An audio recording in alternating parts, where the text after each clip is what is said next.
We have a great panel today, so let's get things rolling. Put your hands together for your moderator, Andrew Digsby.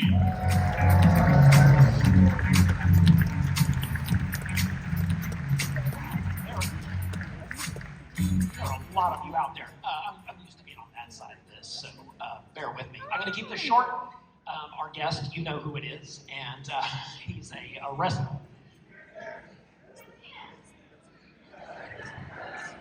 You may see him shortly. He is an actor. He is a wrestler. He is a peacemaker, a Ken, and he is a man who's made very different choices regarding diet and exercise than I've made. Please, Comicpalooza, welcome John Cena.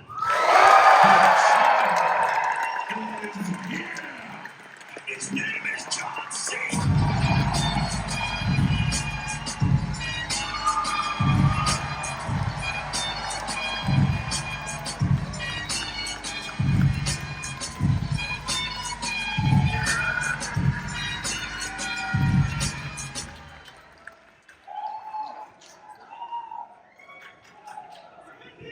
Man, I don't know if I should sit down. I'll sit down for a bit and then we'll stand for a bit. There's too much energy in the room, but we'll sit down.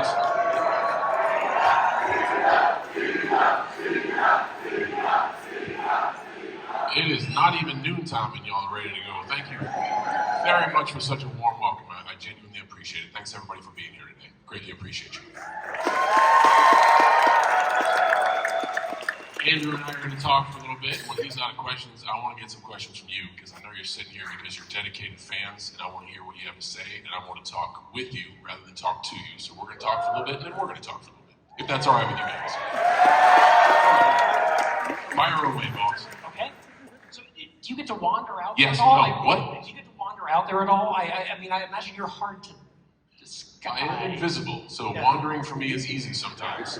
But today I've actually been meticulous with my cosplay. I don't know if anybody can guess who I am. I hear Cody Rhodes out there, that's pretty good. I think I might have introduced him to the pocket watch. No, I am dressed as an employee of Summer Hayes Financial. And I'm going to then Ricky Siddiqui, and I think I've done a good job. You see that one coming. See that one coming. All right, so, I said we've made different choices regarding diet and exercise. We're roughly the same age, and you're roughly the same build. Where did our paths as youths go? How did I end up at a keyboard working for a newspaper? And is it having a lot of brothers? Or was this wrestling a thing? Was it a thing that just called to you as a kid? Could you tell us? So I really like this question. What I'm hearing is I went in one direction in my life and you went in another. But the nugget I take away is we're both on the same plane because you directed yourself toward keyboard and towards journalism because that's your passion. I did the exact same thing. We both live on that same channel. We both followed our passion and are lucky enough to say that's what we do for a living. You obviously wanted to investigate and break stories and interview people, interesting or not, and I wanted to be a superhero in the world of sports entertainment, and we've both done that. So we both followed our passion. My grandfather didn't validate what I did that well, so thank you. Is it tough to tell your parents this is what you want to do? I'm going to lift people overhead. My dad was actually, couldn't be more proud. He is a lifelong wrestling fan. We were the first home in West Newbury, Massachusetts to get cable only because he wanted to watch NWA and World Class Championship and Gorgeous Ladies for Wrestling, not just WWF, but that was, my dad really wasn't a sports guy. I grew up in Boston, which is a heavy sports town, but yeah, one person from Boston, thank you. I know we're in Texas, I gotta know the room. Watching wrestling with my dad was a way for me to bond with him. And it was also an excuse for me and my brothers to beat the crap out of each other because as long as it was under the guise of wrestling, we could do it. So my dad not only allowed, but encouraged us to have wrestling leagues as a kid. I had paper belts that I used to make. We used to make costumes and characters and keep stats and all that stuff. So he was very proud when he found out. My mom doesn't understand what's going on.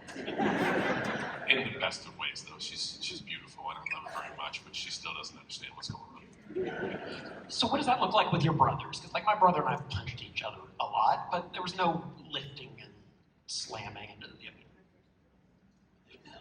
Well, I grew up with 4 of them, so there were five boys in our house, and we're all very similar in age, just a few years apart from each other. I think the biggest takeaway, what I'm grateful for from my brothers, is they taught me how to lose a fight. And I think that's really important because there's no more humbling feeling than getting your teeth kicked in. And because we were so close in age, and there were a lot of the reason I started lifting weights and trying to put on some size so I could up my stats and win a few more bouts. But I think there's a lot of humility in losing a legitimate fight, and the ability to dust yourself off, get back up, know that you're dinged up, but you're okay, and move onward. So I tell my brothers all the time, I wouldn't have changed our interaction because it was very rough, but I wouldn't have changed it for the world because they taught me humility, and they also taught me that you only fail when you stop. Everything else is just a bump in the road.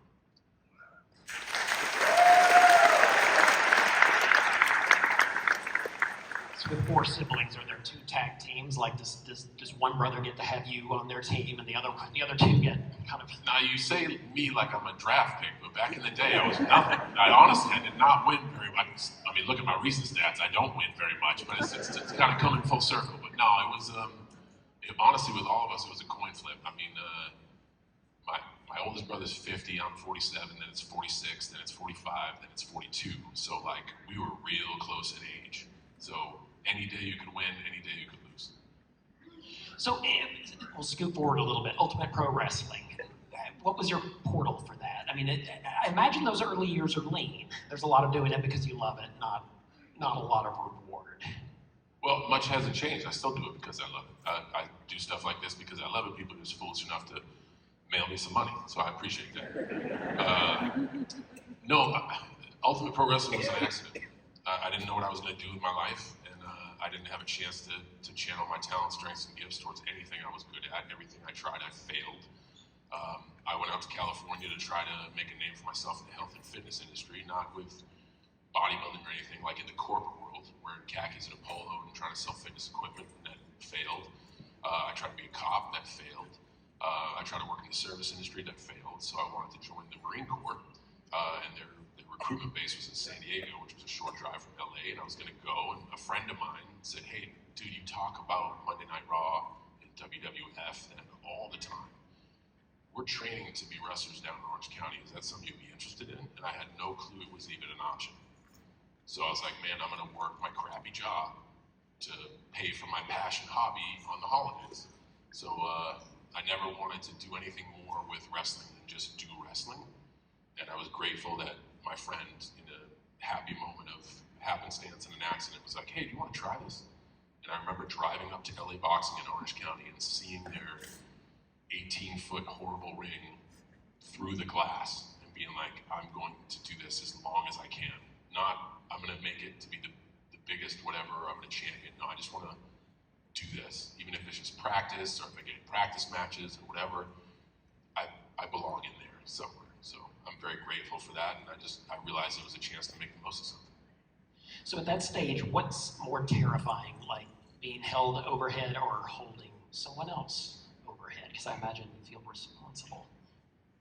No, man, I don't want to say I had 10 years or 15 years of experience, but like I did. We used to plan matches and tell stories and like have character arcs when I was a little kid. So it just felt immediately like home. I never once lost faith or didn't have trust in anybody I worked with. I was blessed to be put in with some amazing professionals that helped train me. Chris Daniels, Tom Howard, Samoa Joe. Like those guys kind of taught me the ropes out in Southern California, and I was really grateful to have some good mentors and good students to get in the ring with. And we see all the theater of it, but we don't kind of get to see all of that part of it, the fraternization and the learning. And it sounds like, I mean, if you don't have that, it sounds like it could hit pretty hard. No, I think I got great respect for anybody that puts their boots on and gets in the ring, and I'm not best friends with everybody. I think there's just a universal code that like, hey, we're here for you guys first and foremost, and every action we do should be for your benefit. And if we ever question that, we need to ask ourselves what the hell we're doing. Because every time we go into business for ourselves, those seem to be like the worst received pieces of entertainment for you guys. So, and everybody I've ever worked with has understood that. So you don't need to be best friends with everyone. I think it's just a mutual trust that if you're in that line of work, you take care of each other. So creating a persona is also a big part of it. I mean, and you sort of worked through a few. Did it feel like a process? I'm always interested in like where character and there begins and where, you know, the person is, the kayfabe part of this. So the key is just to connect with you guys, get you interested. We're in a tough room right now. We're talking, so you guys are sitting there like, when are we going to be able to ask questions? Son of a bitch.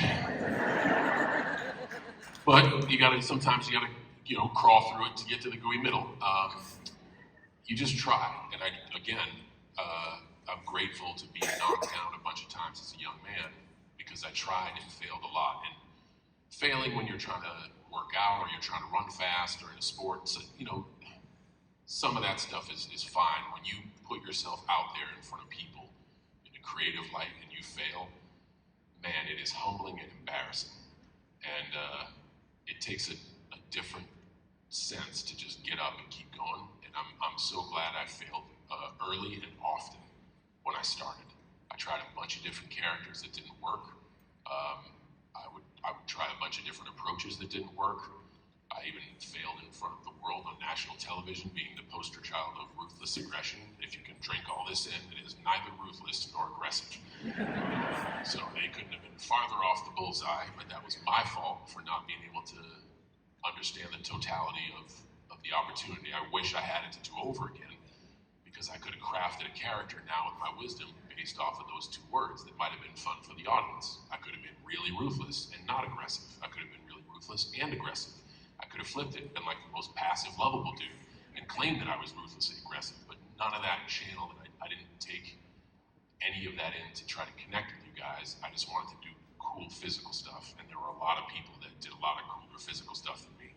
So I'm just grateful to be able to try and fail. And I think we'll get to the questions here in just a second, but I was interested just how much we see a match. It takes a certain amount of time.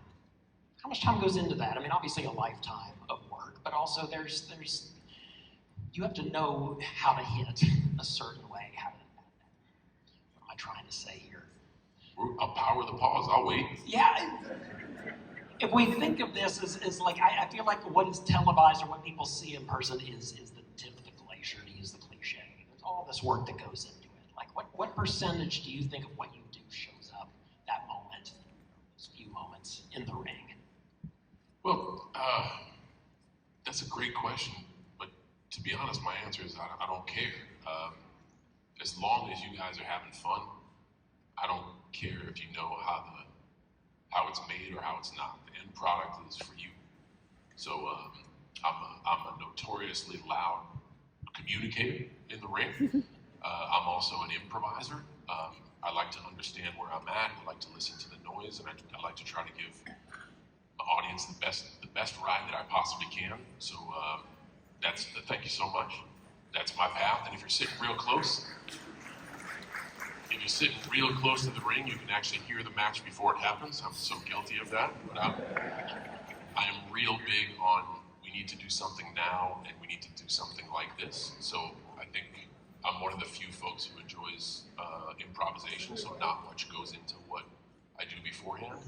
But great wrestlers like Kurt Angle, AJ Styles, just to name a few, they're extremely meticulous on how they prepare, and I also love having that tool in my tool belt as well. It feels like I'm studying for a test, but I enjoy those situations where I can get in with someone who likes to prepare and likes to know what they're doing. So it's art, so it's all up to the individual. We got a line of folks, man. Let's do it. Adjourned. All right. Let's get down to brass tacks. RB, you're up first. Can you hear me? Oh, hello. Hey. My name is Andrea. I am a retired educator, and I'm always curious to know if you had a teacher or a mentor or a family member or somebody that really inspired you. Gosh, what a great question, especially being an educator. I have been blessed to have a ton of mentors in my life. I don't think I've ever had a minute that I can remember that I didn't have some sort of guidance that wasn't my parents. I was lucky as a young man to have strong male mentors that kind of curated my talents, strengths, and gifts and pushed me in the right direction. But I have so many that there hasn't been a moment where I've been without one. So thank you for what you do, because I know as an educator, you're a mentor to people. Thank you. Very much. Man, you got a wheelie bag. Is that a bag full of questions? No, I'm a panelist. Oh, right on. Okay. Yeah. I'm here at Comicpalooza. Yes. And I'm meeting John Cena. Yeah. I'm not trying to be mean, but I'm avoiding Freddy Krueger. I know this isn't prime time. This ain't Cap. My question to you, John Cena, can you rap? What do you mean? My answer is there's no way I can compete with those bars at all. That is, man, just dropped some street knowledge on me. Man, I will leave the rapping to you. I think the album I dropped, 19 years, just turned 19 years old. Wow. Like last month or something like that. I got my first album 3 years ago. Right on. Congratulations. Congratulations. Thank you, sir. And the last thing, I always wondered my whole life, what would I tell you if I were to meet you? And I would say the same thing I want to tell Eminem, what I told JDF. Eminem always talked about the one kid out of 100 million. I was that one kid who would watch you get booed night after night, and I would think, wow, I'm a performer like he is, but what if I get booed? And just bow to everything. And thank you for that. Like, you are part of how I got to where I'm at. Man, that's great. I know your journey just started. Thank you very much for sharing that.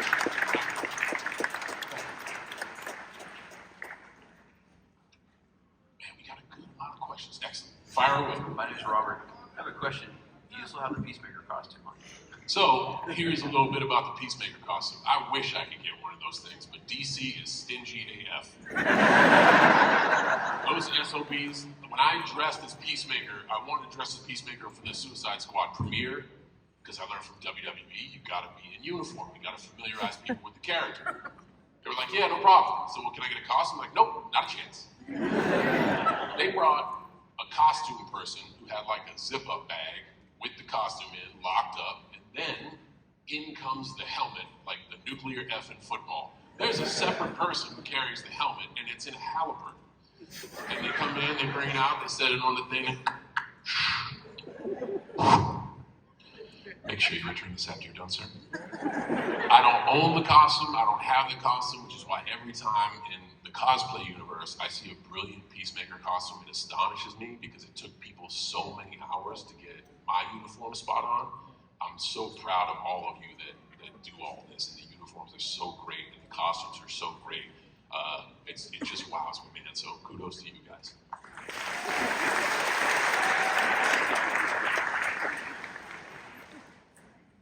Hello. Hey. Oh, so I guess just a bit of life advice for me. A little bit lost, but so how long did it take you to chase that dream of yours, like that you had? Because I guess I did come across one of your interviews, and you told me that you just kept doing something until it worked for you. So how long did you give yourself a limit of I'm gonna keep doing what I'm doing until it works, or like were you realistic with if this doesn't work for X amount of time, I'm not gonna do it anymore? Okay, these are great questions, and there's a whole lot there. First and foremost, what I'm hearing is, well, I'm a little bit lost. That is normal. Everybody in this room feels the same way. I feel lost more often than you would imagine. It's okay to be lost, because if you're lost, hopefully you're curious. My advice is, when you get lost, don't get apathetic. Stay curious, and you'll find something to do. Now, as far as me giving a time frame on anything I've done with my life, it's not like that. I said I found wrestling, and I found it as a sense of enjoyment. And I was going to work to get money to support my habit. So like, I just happened to be in the right place at the right time and end up calling it a career. If I didn't, I more than likely would still be wrestling on the weekend somewhere, and I say that with conviction because my dad, who's about to turn 80 next month, still wrestles on the weekends in his spare time. So in that regard, the apple doesn't fall far from the tree, so don't necessarily worry about it. If you enjoy it and you want to find a way to do it, sometimes I had to sit through some cruddy shifts at work to be able to put on the prototype costume, and it was great. And I didn't want anything more than being the prototype in Rancho Santa Fe. But like, man, I just didn't look at it like that, you know? But don't worry about being lost. That happens to everybody all the time. Thank you. You got it. How are you? I'm great. Right on. So I'm here with my family. My husband has been watching wrestling as a kid all the way up to now.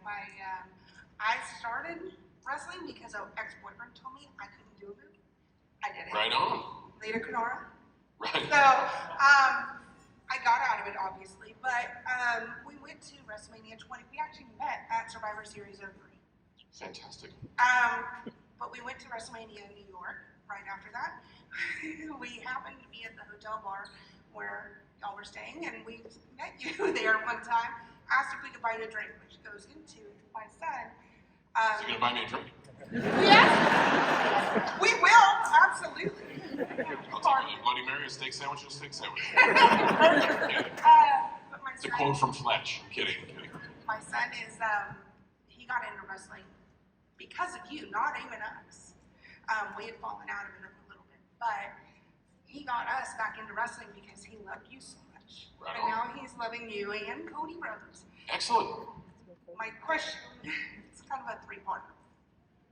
What is your favorite whiskey Sure. to drink Right on. right now? Yeah. The second question, when are we going to see you in the Rock matchup again? Is it going to be Fast and Furious 11? Or is it going to be Mania 42? Okay. And, Good questions. and when are we going to be calling you the 17-time world champion?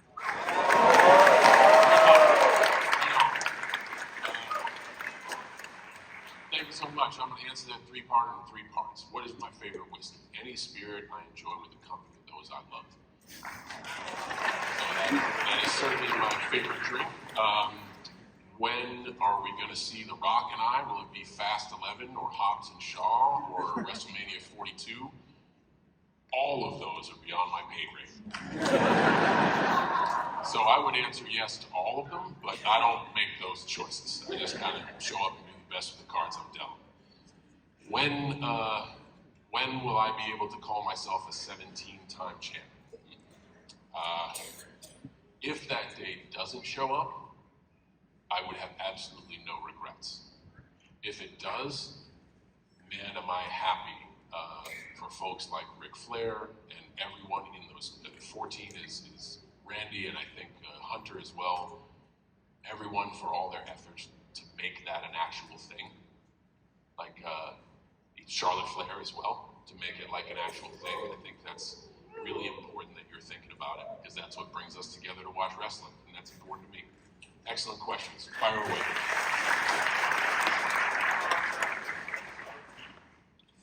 My question for you today is, how was your Oscars experience this year? That's a good question. So I think everything in life allows you to have a takeaway, right? You can learn from everything if you allow it. What was my takeaway from the Oscars? Pack a suitcase. Yeah, pack a suitcase. Thank you so much, sir. Have a wonderful day. You got it. Great question. Hi. So I would have been late teens, early 20s when you first started.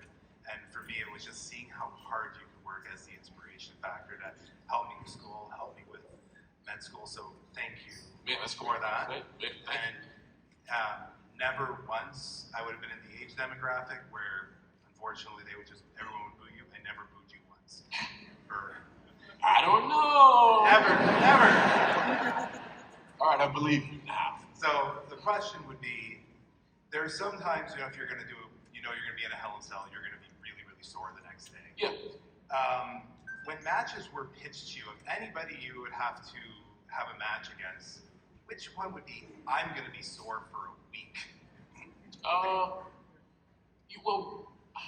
Man, I'm in the room with a bunch of WWE folks and a bunch of WWE fans. There are performers that are described as hard hitting. Those guys. Anyone who, when they walk out, Michael Cole or Corey Graves or Pat McAfee would describe them as hard hitting. They hit hard. Thank you. Yeah. Hi, it's really nice to meet you. Nice to meet you as well. So, what I have to say to you is thank you.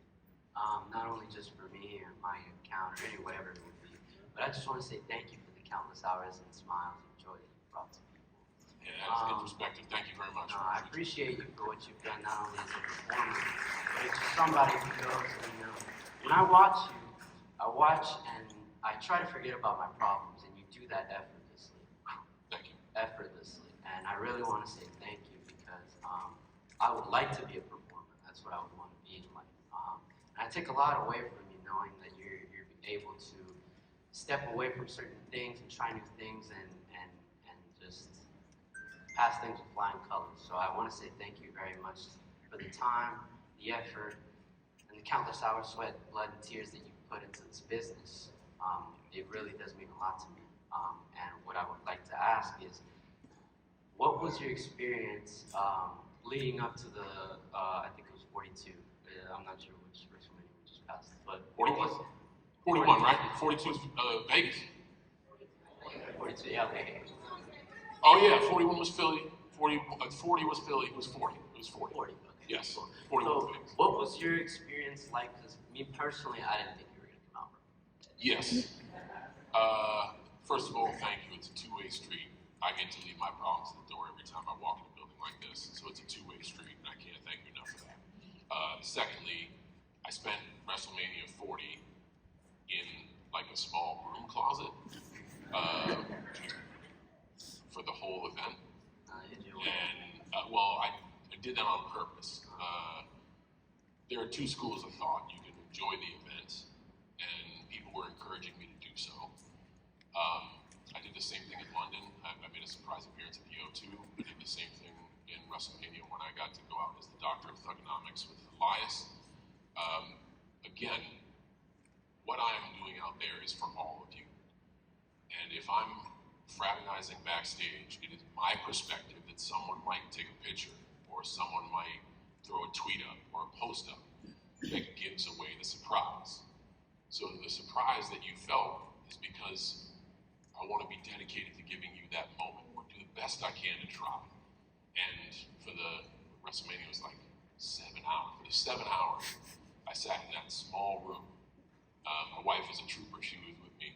And they just gave us a bottle of water every now and again and shuttled us some protein bars and stuff. And I had all my stuff and warmed up in this small room. And they were like, okay, it's time to go. You should have seen the faces of the superstars as I was walking to the ring because they didn't believe it either. So anytime you can do that, the surprise return of the Royal Rumble in Madison Square Garden is another example of that. I just hid away from everyone to give you guys the best moment I could. So I'm glad at least one person was surprised, and thank you for asking. Well, you have a very lovely rest of the day. Thank you. Hello. I just want to say I'm a huge fan. I've been watching wrestling almost half of my life. When I first saw you, I was immediately hooked on you watching you performing, and it was every time you're in the ring, it's always the best match. I just wanted to say, in the current roster in SmackDown and Raw, who would you like to face? Oh, at this point, honestly, and this is kind of the way I've always approached it. I've never tried to pick a magic list of partners or opponents. And I know that it doesn't sound too exciting, but expectations change, and one of the worst things in life is to have your expectations moved. If you don't believe me, the next time your flight gets delayed, tell me how you feel. So with that in mind, I'm just grateful that I get to do what I do, and I know my days are numbered in that avenue, so I just want to I've always wanted to do what's best for the company. I don't mind being defined as a company man because I love the brand and I love to see the joy it brings to the world. So instead of putting in my head like, oh man, I would love to face these people, I just want to be in the building and have a chance to go out there. You know, some of my greatest experiences were just doing a promo, or like when I got to be a fan and then jump the rail and get squashed by the Undertaker. Like, that was fantastic because I got to be a fan. I got to meet people from across the world. They bought me beers. Like, it was great. But that wasn't a main event. It was like an afterthought. But it was special to me. So I don't really do that. I'm just happy to be part of the team. I know that sounds so cliche, but it keeps me focused and grounded. Thank you. Thank you so much. Yes. Hi, thank you for coming into these events. For you are becoming a little rare, but Oh man, thanks for noticing.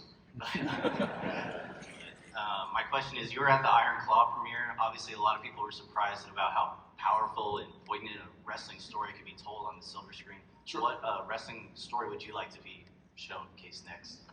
Tell you the truth, that is a very topical question.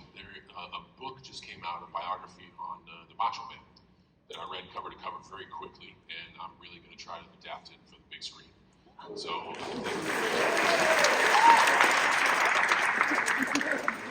thank you for the applause. That takes an amount of work that you don't have any idea. When I say I'm going to try, that I really hope it gets made, because if you read the book, and I encourage you to read, it's an easy cover to cover read, and Macho Man, if anything, personified perseverance. He is never give up before it was put on a shirt, and I dig that, and I dig his story, and I think it's wild and crazy, and so is he, and I think it'd be an awesome movie. So hopefully we see that one next. Are you gonna star? I wouldn't star. I would get somebody to. Selfishly, I would love to, but it's not right. I would get somebody who makes me feel like I'm watching the Macho Man. I wouldn't mind personally. Right. Thank you. Great question. Hello, John. I was wanted to ask, how did you get really good at talking on the microphone? Were you always a natural talker? Was it something you had to work on to get better? I was just asked by a good friend that same thing yesterday. Again, I think the courage to fail. And I think there are more eloquent speakers. I think there are people that can hold a room with more enthusiasm. I like to pride myself on speaking from here and here. So I'd like to believe that if I tell you something, you walk away with like, yeah, that's what it is. Rather than, no, that guy's full of... I see two kids in the front row. I gotta know the room. But I think it's, I think over the course of my career, I've been able to rally audiences because they know I'm speaking to them. And they know at the end of the day that I am one of them. I'm a fan first. So I think that plays an important part. And I think that's one thing I would lean on to say that that's what sets me apart from people. Thank you. Thank you. Nice to meet you. I was wondering, for someone starting a new path in their life, what advice would you give moving forward when they have like no idea what they're going to do? Man, that's great. First of all, I'd say congratulations. Again, be curious. Being curious in life is the ability to say you don't know everything. I start new paths all the time. Sometimes they're good, sometimes they suck. Sometimes they're good and I suck. Sometimes they suck and I'm good. Like, who cares? It's just you never know everything. So if you're starting something new, that means, in my mind, you're doing it right. What advice? Think of something you're good at. And this is something for everybody in the room. Think of something you're good at, like something you are fluent in. Try to remember your first day doing that and how tough it was. That's great. Thank you. It's going to take some time, and if you dig it, just stick with it. Awesome. You got it. Hello, Cena. I met you earlier, and Yes. I think you were a big inspiration for me as a young boy growing up to now. And I just want to ask, how does that feel, or the weight of it being a symbol for everybody in this room, for guidance, for strength, for courage to never give up as you preach in the ring? So how does that feel every day carrying it?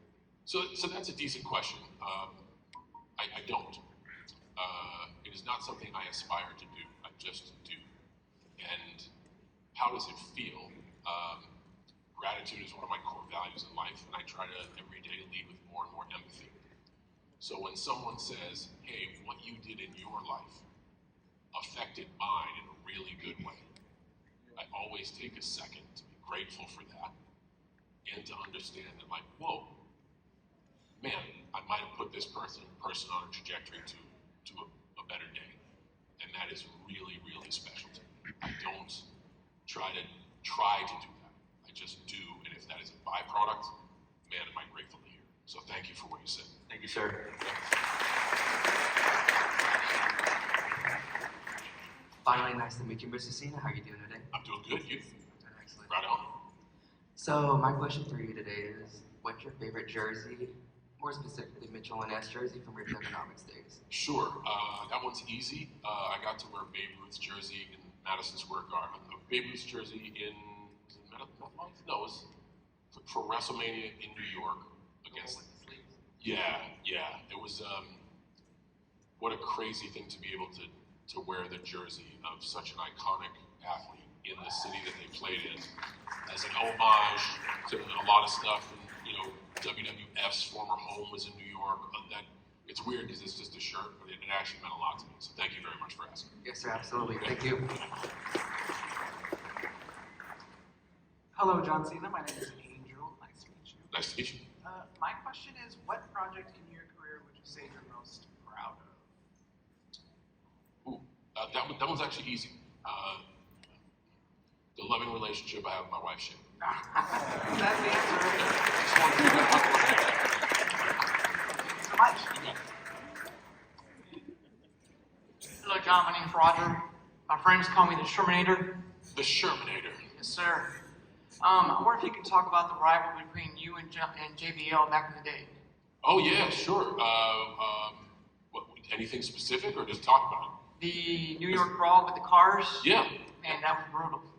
It was. I think it was in Nassau Coliseum, maybe. Yeah. Yeah. John was great. So this is what's called. I mean, how'd y'all do that without killing each other? In the business, they call this a callback. Remember a little bit ago when everybody was like, well, who were the guys where it hurts? JBL was known as hard hitting, and that was true. That was very true. But with John, he was a great mentor in my life as another callback. He taught me to respect the business. He toughened me up a little bit. A great story about John. For WrestleMania 21, WrestleMania Goes Hollywood. John came out and had this grand entrance with the limo, escort, money raining from the ceiling. Yes, money. You were there. Actually, what are you, 5? You weren't there. Anyway, you can watch it on YouTube. So they practiced this entrance, and I just started getting some steam as a rap guy. There's some chance I'm changing the U.S. belt. Some people are excited about it. But I'm a lot of the sizzle, the entertainment, and not a lot of the steak, the wrestling ability. They practice this entrance, the limo comes out, all the pomp and circumstance, JBL gets in there, it's effing raining money. And we go back through the curtain and we sit down, and John's like, well, that was okay. And I just sit down and goes, where's my special entrance? And I have to do it like this. He just goes, you're winning. Those moments, they stuck here, and I'm very thankful for JBL for that. Thank you.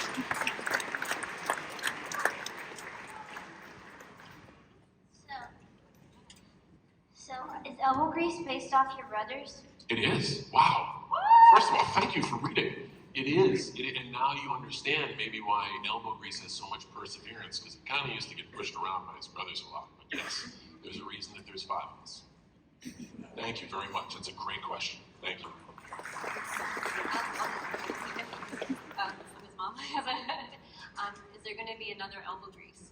I'm not sure. I think if I were to dive into the brothers' stories now, they get a little bit gamey. So we'll see. Maybe have to be like a young adult book. I don't know. We'll see. I'm kidding. I'm always trying to see what works and what doesn't. And elbow grease was a tremendous success. But but I don't just want to put out a bunch of books. I want to make sure every book has purpose. Sure. So it is something I'm thinking about. Thank you very much. Thank you. You're not going to believe this, but when you stand in a line this long to ask a question, you start to think, I'm going to say this, I'm going to say that. I thought what I was going to say was, we're here to interrupt the pattern of the subject matter so far, and then the two people in front of us just asked a question of myself, about the same thing. So he wants to talk to you about his favorite book and ask you a question about it. Sure, shoot, fire away.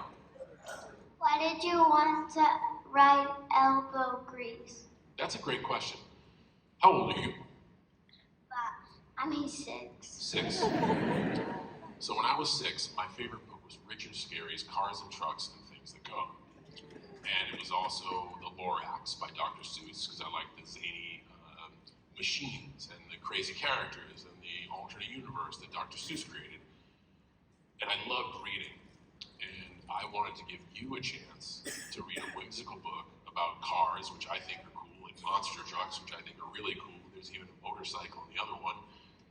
And hopefully, if you want to, maybe learn that there's strength in perseverance, and there's strength in gumption. And you got to learn what the word gumption is. So that's a take. That's a great take.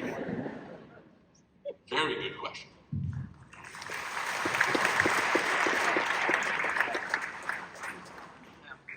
My favorite movie is The Suicide Squad, by the way. So I'm a huge TMNT fan, so I was wondering just what's your experience with it, because I know you've been in the Rise show and the recent movie. So. Yeah, so I got to be a character in the animated show. I got to be a bad guy, turned heel for the first time, and kind of quasi turned heel in the new Seth Rogen installment. So I'm very happy to do that. I grew up in the generation of TMNT, like when it caught on. I used to have a bunch of the toys. I used to play the game. TMNT stand-up arcade game is one of the best stand-up. Like there's a pantheon of really good stand-up gameplay, and I always remember that being one of the best. I remember when it came out for NES 8-bit, and I was addicted to it. So to be able to contribute to those universes, man, that's great. That's great. So thank you very much for noticing. Thank you for asking. Appreciate it. Thank you. Hello. Hey. So I have a question about the DCU. Yo, And, okay. Like, A lot of that stuff is secret, but I'm gonna do my best. so like, is Peacemaker gonna show up more than just Peacemaker season 2? Ooh. Do you know who James Gunn is? Yeah. You do? All right. He's got this look when you make him mad. It's actually indescribable, but I don't want to see it ever again. So I'm just gonna say no comment. Okay, fine.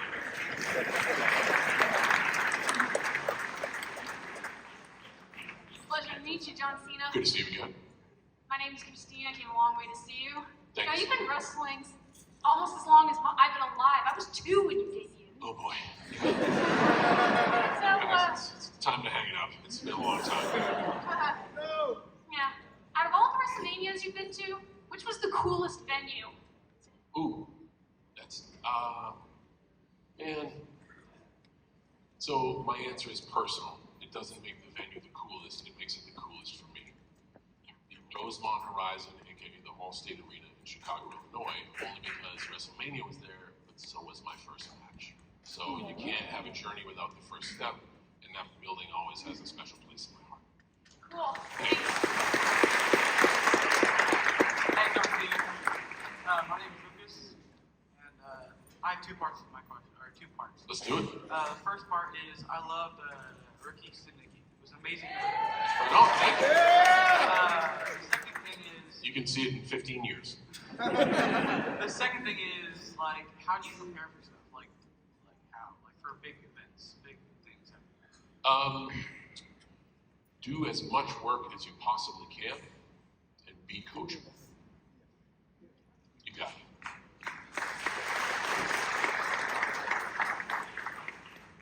Hi, John. I'm Josh. Nice to meet you. Nice to meet you. I've been a fan since 2004. All right. Back in 2004, before you hit your signature move, the 5-knuckle shuffle, you would pump up your deep breath. Yes. Block pump. Yes. Oh my goodness. Bro, you don't, it's like Shawshank Redemption. How often do you look at a man's shoes? Like, you got the pumps up. Right on, right on. Will we ever see you pump up the kicks one more time? Ooh, man, I don't know. I don't know. Boy, it'd be fun if that could happen. I don't know. How many guys are watching that? How many people? No, okay. I don't know. Sometimes you gotta know the audience and know if they're ready for it. I don't know, but it really is great to see those. I appreciate it, and I will answer that with never say never. It's not a no. Thank you. Jump in here. We got about 15 minutes. Yeah, that's all right. By the line, it looks like we're gonna be working through lunch. We'll try to get everybody. Don't worry about it. Hi, Mr. John Cena. Very good. I'm talking to myself. We look exactly the same. I had to do that to you. My name is Dora, like the Explorer. Yep. I'm here with my boyfriend Dylan. We watched Ricky Sneaky recently. Yep. So all we listen to is 80s classic rock. So I want to know what your favorite one is. Favorite one what? 80s classic rock song. Favorite 80s classic rock song? Man, there are so many. I remember being introduced to Guns N' Roses when Appetite for Destruction came out, and the introductory riff to Sweet Child of Mine is pretty powerful. So I only picked that song because I was on the way to an amusement park with a friend, and his mom listened to rock, which I couldn't listen to, and I got to hear it. So the moment in my life makes that song special. Oh, and also please come out with some footwear because all I have is Project Rocks, and I want to wear your stuff too. I don't know if you could squat below parallel in these. Thank you though. I appreciate it. Thank you for stopping by to visit us today, Mr. Cena. It's been awesome. My question to you is a very Comicpalooza question. It pertains to graphic design and parallel universes. Awesome. The iconic "You Can't See Me" logo. Yes. You crossed out "Do Not Enter C." Yes. Which is it? Is it going from left to right, like top to bottom, crossed out, or the other way around? Am I getting Mandela effect here, or is it which Berenstain universe did I wake up to today? Which one feels right to you when you do like signatures? So, in the world of quantum mechanics, both. Building the cat out of the box. Yes. So, we have a few T-shirts out there. Can somebody with the... You got some here in the front row, too. Turn around. Is it on there? Is it on there? Yeah, it looks like it's left to right. Yeah, right. Left to right. All right. Yeah. Thank you for your question. Your question is answered. Graphic design question. Thank you. Hi, John. Nice to meet you. I'm from Italy. Sorry for my English. No, that's okay. I wanted to ask you something. Sure. As a person that symbolizes like an idol for a lot of people with negativity, you're the hero, you know, people going through stuff, negativity, bad times. What do you suggest people to enjoy life and find light again? You know, the light at the end of the tunnel, at the top. Man, so that's a great philosophical question. Tough to answer, and everybody's answer can be different. I think a strong step forward is, regardless of your state of being in life, know that you are worthy of love, and know that you are enough. And I think if you start there, any bumps in the road you may have will be a little bit less bumpy. Thank you. You got it.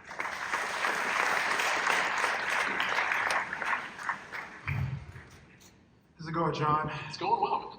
My name's Robert. First and foremost, man, I just want to say thank you for everything that you've done. You're probably gonna hear this all day, man. You're truly my inspiration, childhood.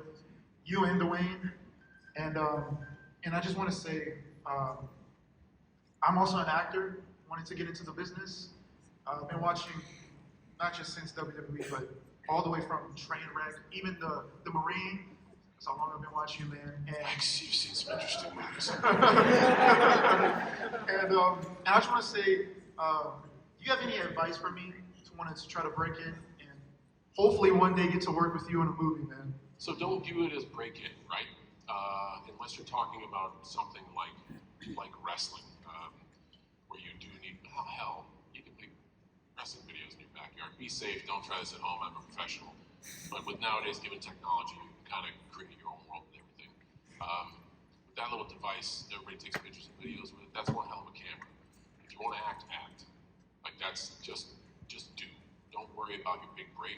I believe good work begets another chance. And that may not be the chance to be on like a movie poster or whatever, but if you do good work enough times, you're gonna find a level of fluency and joy in what you do.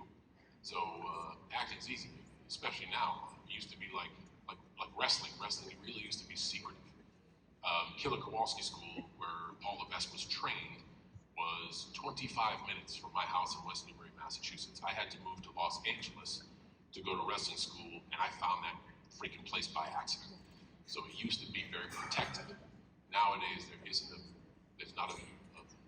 it's like a gold rush for entertainment. So if you want to act, put yourself out there. You never know who's going to see it. Thank you, man. Hello, John. My name is Winston. This is a very surreal, pinch-me moment for me right now to be speaking to you. Here we are. Just want to tell you thank you again. Just like everybody's been saying, I'm also a educator right now, sports coach for football and basketball. Right on. Watching you since 2002 to today, a lot of your life values, the hustle, loyalty, respect, never give up attitude, I apply that to my kids at the high school, right? The special education department is where I work at. So I just want to thank you for that. And thank you. For where you have me at today. Going back to my question that I want to ask you, I want to take you back to ECW One Night Stand. Oh boy, that's a fun one. Versus Rob Van Dam. Yeah. The biggest underdog of the night going into that match. What was your mentality to prepare for that match? Were there any takeaways that you got? And what was I guess your favorite memory from that night? So when I'll answer your question with a question. When you say biggest underdog, what do you mean? Like I was the biggest underdog? Correct. From the crowd perspective standpoint, yeah, they were, throwing your T-shirt back. And do you mind if I change your words? Sure. I was really hated that night. There you go. going into a WWE event as a WWE champion to try to compete with a company that had folded, I would actually say I was the odds-on favorite, and Rob Van Dam would be the underdog. And I think that's what made that night, that audience, really special. It's because I stood for everything that place didn't want to be like. We all met in the canvas and ropes and turnbuckles, but their lane was different than mine. If a representative from the ECW of the 90s was up here, chances are they wouldn't be in dress shoes and a waistcoat. Even Paul Heyman. But that's what made the brand special, and that's what made that moment special. That's one of the most connected I've ever felt with an audience. If I had to do it again, I wish we had another hour so I could fight with a T-shirt. Yeah. I was in the ring with one of the most gifted, athletic performers I've ever had a chance to touch hands with, and all I wanted to do was fight a T-shirt because the audience wanted in the ring.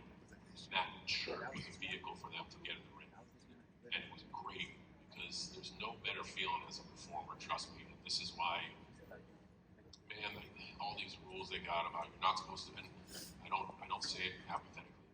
The rules that they have are in place for a reason. But when I make bold choices to try and fail, like looking in the camera to the people at home, or talking to Stu, my Steadicam guy, to let him know I appreciate him, and so you guys appreciate him before we go to work, and taking time to look at the audience when I'm speaking to you guys, and not just speak to the person at home, because we're all here together, and I want as much excitement as I can. There's not a better feeling for a performer than when you are automatically connected. And when when the crowd began to walk into that building at 6:30 p.m. with a chant that had my name in it, and 4 other words that y'all can't hear, I knew we were in for a very special night. That's a very special memory for me. Thank you for bringing it up. I appreciate it. Thank you so much. I think we are about 10 minutes. 10 minutes, no problem. No problem. Fire away. Hey, John. Yep. First off, thank you so much for all the memories and for bringing so much joy to, I'm pretty sure, everybody here, as well as me and my family personally, so thank you so much for that. My question for you is, out of your dad's cameos on TV, especially WWE television. Oh, yeah, great. Which one would you say is your favorite? When Edge went to his house, only because I remember it was so bad they almost didn't use it. My poor dad. Not my poor dad. My dad is awesome. But man, he just couldn't process that like Edge going to my house and beating up my older, incapable dad would get me sympathy. But instead, my dad was abrasive and apprehensive and used, for some reason, like 1930s slang. I don't know where he got that. And I remember Bruce Pritchard taking it back to Monday Night Raw and wanting to air it, and them being like, no, we can't use this, it's so bad.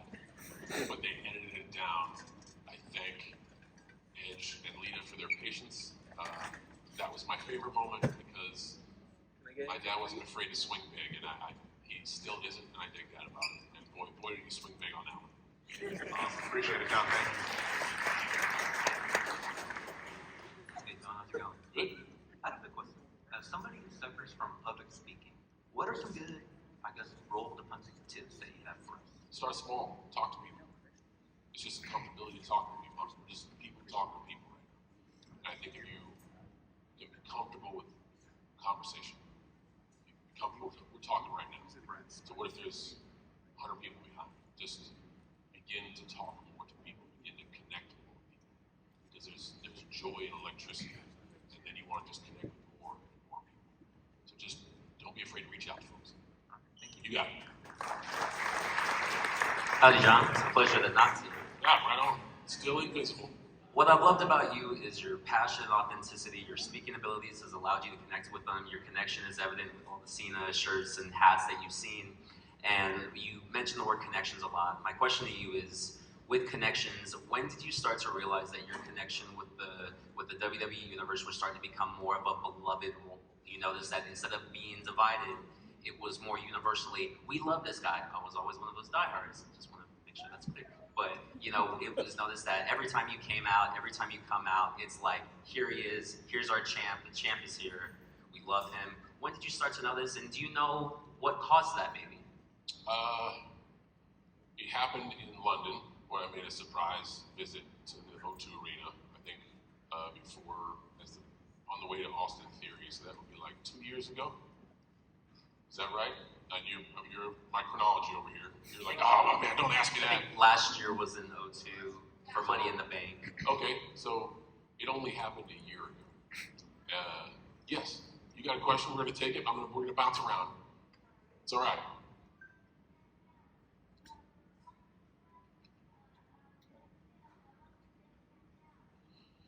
You know what? Thank you for noticing that. I just like to point out that this young, handsome, strong, very smart Julian noticed that I actually won at WrestleMania, but the ref wasn't paying attention. And I know you're wise beyond your years as a 7-year-old, but if you at 7 can understand that I won, then maybe we need to circle back and get like an instant replay on it.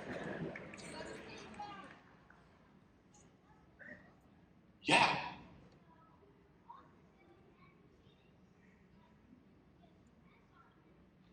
Revenge. Okay. You are brilliant. Sounds like a plan. I can't do it now because we're doing this. But you put it in my mind. That's all I need. Thank you very much. I appreciate that.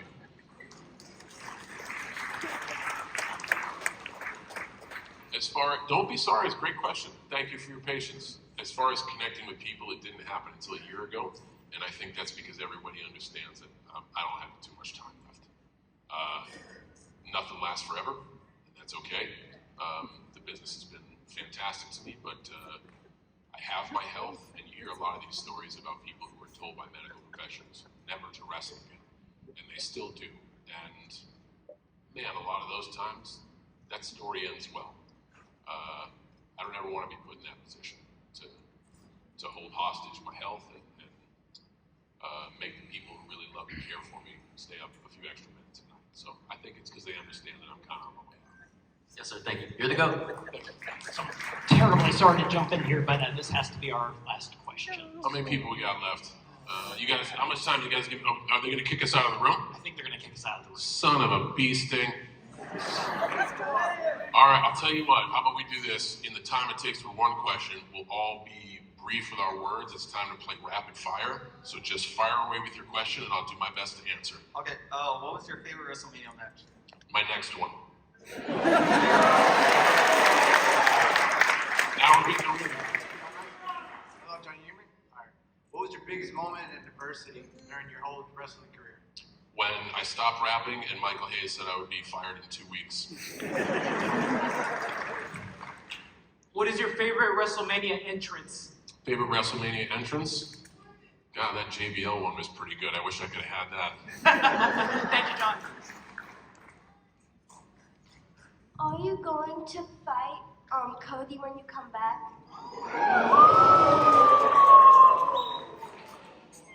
Good question. I need more than 2 seconds for this. A few years ago, I would say absolutely. But I don't know if you've been looking at the win-loss record so far. You know how Roman had the streak of having the title for like over 1,000 days? I haven't won a match. I haven't won a singles match. Darn refs. Since 2018. So, I'm not gonna say no. But if I do, I gotta earn it. And both of us value respect, myself and Cody. So if I earn it, I know he'll be the first to let me challenge him. Thank you. All right, let's keep going. Let's keep going. We got a few more seconds. John, in one sentence, tell me what was your favorite country to wrestle in outside the United States? India was crazy. UK is also crazy. I'm gonna add that as a footnote. Go. If you weren't John Cena, what would you be doing? I would somehow figure it out. I don't know a context, as I've been doing this for a long time. I can't even hypothetical answer that question. But great, keep going. Whenever you go to the WWE Hall of Fame, who do you want to induct you? Whatever is the best moment for you guys. When Peacemaker was added to Mortal Kombat 1, what was your first reaction seeing a fatality performed on you? It's kind of watching yourself die. Yes. Let's just let you marinate with that. Now that Saquon's back on the roster, do you think you want to fight him again? Ooh. Man, you realize when he dropped that pipe bomb, I was sitting in the ring. I don't know. He's dangerous and unpredictable. I don't know. Never say never. Good question, though. Hi. Do you have the Peacemaker dance intro memorized? And can you show us your favorite dance move from that? So the traditional one is this. I only have bits of it still up there because I gotta start practicing for the other one that's coming up. I don't know if there's gonna be one or not. I know this is season 2, so I gotta plan for that. What was your favorite white moment? Ooh, wow, Firefly Funhouse match, hands down. Firefly Funhouse match. How you doing, St. Johnson? Good. What was your favorite match at WrestleMania? Favorite match at a WrestleMania? Shawn Michaels Undertaker 1. Ooh, that's clean. Yes, thank you. I wanted you to know, wait, real quick, I want you to know that when he says his last name, his name's John, he always says Cena. Appreciate that. Rolls off the tongue. Can you defeat Godzilla? Can I defeat a mythical 40-story dragon who breathes fire and lasers from his mouth? With the assistance of like Voltron and Megalon, probably. Maybe King Kong. Maybe King Kong too. Yes. I like my odds.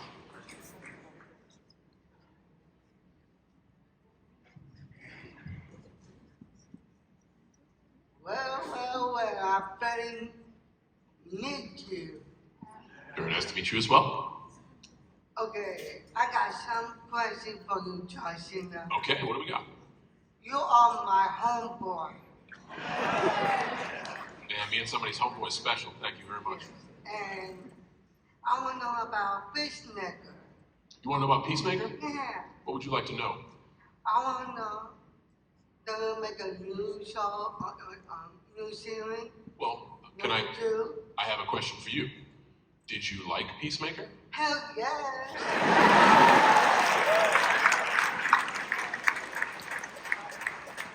Then from one homeboy to another, yes, there will be a season 2. We're gonna actually start filming in a few weeks. What day? What's that? What we see today on Cena 2? So we start filming in a few weeks, which means probably about a year from now. Okay. All right? Thank you. A few more. John Cena, my name is George. That's my best friend William. He's been watching. I know William, we're homeless. Yeah, absolutely. So I just want to say, because of you, I just made another Make-A-Wish come true. So I know you are the #1 Make-A-Wish person.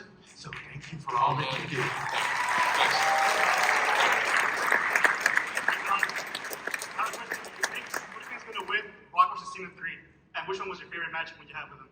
Well, the one where I didn't finish second place. I don't know. Man, I'm a promoter at heart, so it would be a draw. So we can go to number 4. So I think they're about to move us off the stage. That's okay. I'm gonna try to. I hate waiting for people to stand in line.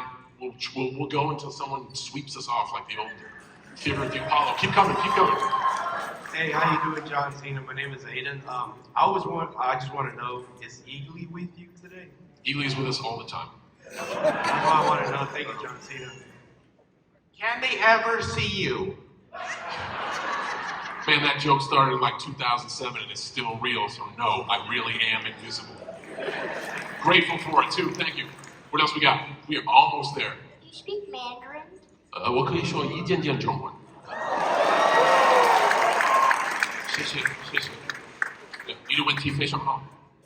I told him I could speak a little Chinese, thank you, and then his question's all right. Go. There, John, will you and Randy ever have another match? Man, I hope so. He's fun to dance with. One of the best people I've ever been in the ring with. I hope so. Hi, this is Lawrence. I wondered if when you did a couple of promos that you kind of cooked some of the recent superstars on the mic, was that you trying to make them step out of their comfort zone and help them out so they could be better? No, it's all right. It's tough sometimes. I never try to teach out there. I try to give to you out there. And if you don't care about who I'm fighting, then you don't show up. So a lot of the brash attacks on people are just to gain your interest. You're like, oh, it's gonna go down now, and I would like to see that. And if people who I'm talking about can learn a little bit, that's fine. But again, everything that is done, there's no subplot. It is all for you. Yes. Hello, John. My name is Vincent. Yes. It's a great honor to meet you, man. You're my favorite wrestler of all time. Me and my brothers as well. It's been a pleasure to just watch you do what you do. Rapid fire round, Vincent. Rapid fire round. You should have won against The Rock in WrestleMania 28. And are we ever gonna get a new album?